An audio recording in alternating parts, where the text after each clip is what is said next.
안녕하십니까. 1월 23일 목요일 11시를 지나는 시간입니다.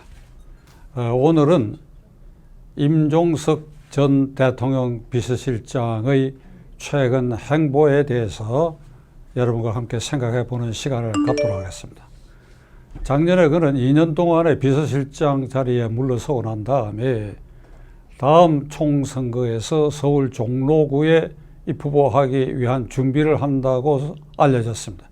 그 주민등록지도 종로구로 옮기고 종로구 관내에 집도 마련했다라고 하는 것이 연이어 보도됐고, 곧 이어 현역 국회의원인 정세균 의원, 지금 뭐 총리가 되어 있습니다만 아직 국회의원이죠.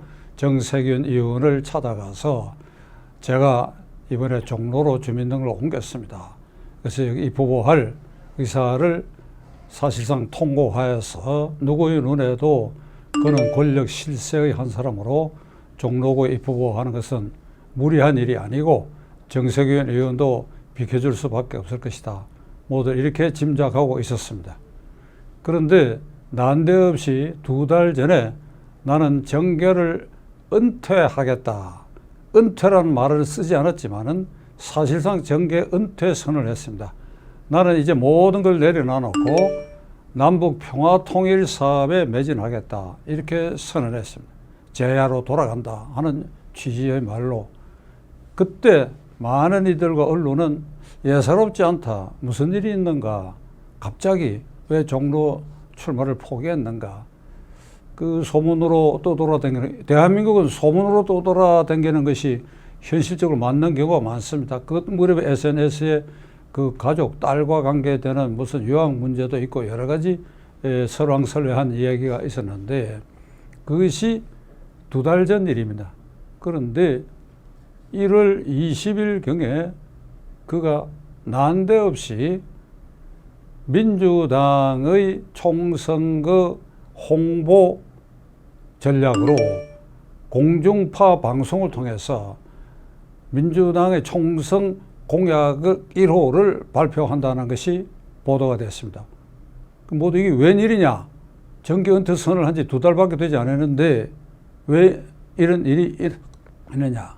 의아해했지만은 그는 어제 그저께 21일 날 아주 밝은 표정으로 공중파 방송에 나와서 방송 연설에서 건재함을 알렸습니다.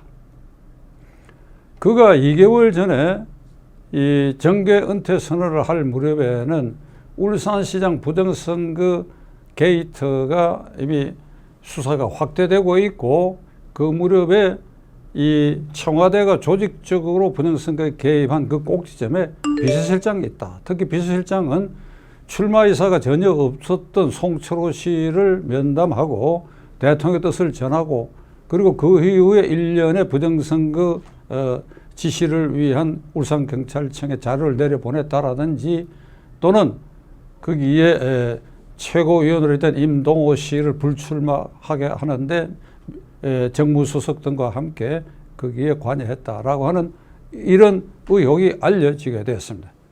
최근에는 임종석 씨도 검찰에 출두하라는 통보를 받고 그 일정을 조율하고 있다.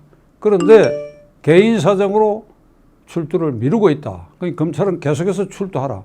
밀고 당기고 있다라고 하는 것이 알려진 순간에 그래서 느닷없이 21일 날 방송을 하고 그리고 이해찬 대표가 정치판에 있었던 사람은 역시 정치판으로 돌아와야 된다 해서 그의 정계 복귀를 사실상 인정하고 무슨 구로군이 또는 오세훈 시장이 나가려고 하는 그 광진구 추미애 의원의 선거구 거기에 오세훈의 대항마로 나갈지도 모른다. 이렇게 해서 그의 정계 복귀는 사실상 현실화된 상태에 이르렀습니다. 검찰 출두를 계속 미루고 보이고 있는 그의 행동은 검찰을 무시할 뿐만 아니라 이를 지켜보는 우리들, 저와 여러분들, 우리 국민들을 조롱하는 일이라고 할 수밖에 없습니다. 이를 보다 못한 진중권 교수는 SNS를 통해서 글을 남겼습니다. 정확하게 인용하기 위해서 메모를 보고 말씀드리겠습니다. 감을 잡고 도망쳤다가 돌아왔다. 검찰이 무력화되고 이제 수사와 처벌을 받을 일이 없으니까 안심하고 돌아왔다. 문 패밀리, 그러니까 문재인 대통령 측근 실세들을 말하는 것이죠. 못된 짓을 더 크게 앞으로 할 것이다. 못된 짓을 더 크게 앞으로 할 것이다. 검찰개혁은 국민을 위한 것이 아니고 권력자, 문 패밀리를 위한 것이다. 여러분, 이 진 교수의 비판 글을 어떻게 생각하십니까? 나무랄 데가 없지 않습니까? 기가 찰 일입니다. 기가 찰 일입니다. 그는 2년여의 비서실장을 하면서 우리 헌정사에 유례가 없는 신기록을 남겼습니다.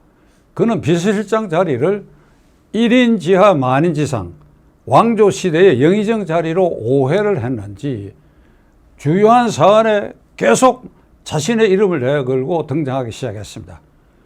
가장 핵심적으로 그가 잘못한 일 중에 하나는 헌법과 정부조직법을 위반한 일은 2017년 8월에 이 청와대가 각 부처의 적폐청산을 위한 태스크포스를 만들어서 그것을 분류를 해가지고 청와대에 보고하라 라고 하는 지시를 기자회견장에 나타나가지고 그 지시한 문서를 들고 보이면서 이것을 비서실장 이름으로 각 부처, 그렇게 각 부처 장관을 말하는 것이요. 장관에게 지시해 놓으라 라고 하는 기자회견을 통해서 이 사실을 알렸습니다.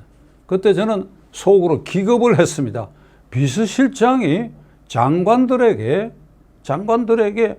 아무리 대통령이 내락한 일로 그렇다 하더라도 각 부처의 태스크포스를 설치한다?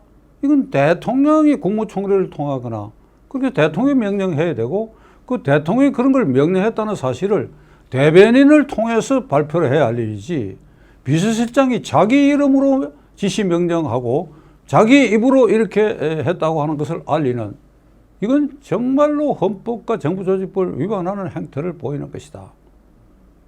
그리고 그 얼마 뒤에 대통령이 해외 순방을 간 사이에 대통령이 해외 순방에 비서실장은 따라가지 않는 것입니다. 따라갈 수가 없지요. 청와대를 지키고 있어야죠.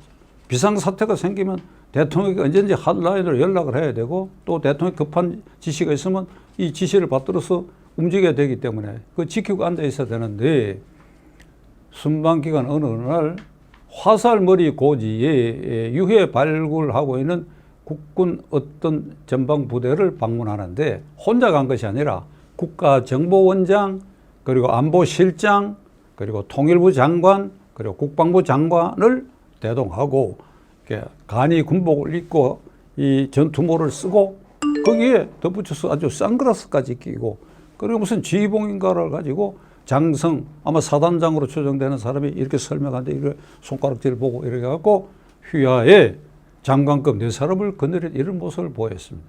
이건 문제가 있는 것이 첫째, 청와대를 비웠다는 사실. 둘째로 국정원장, 안보실장, 그리고 통일부 국방부 장관이 비서실장 휘하에 지시 명령 받을 사람들이 아닙니다.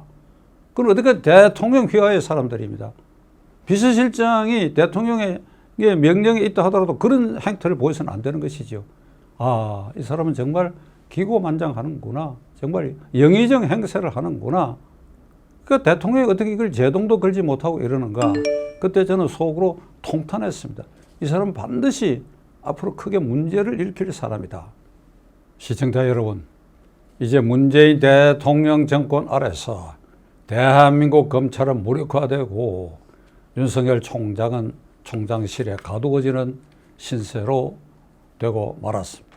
이제 그 측근들은 두려울 것이 없습니다.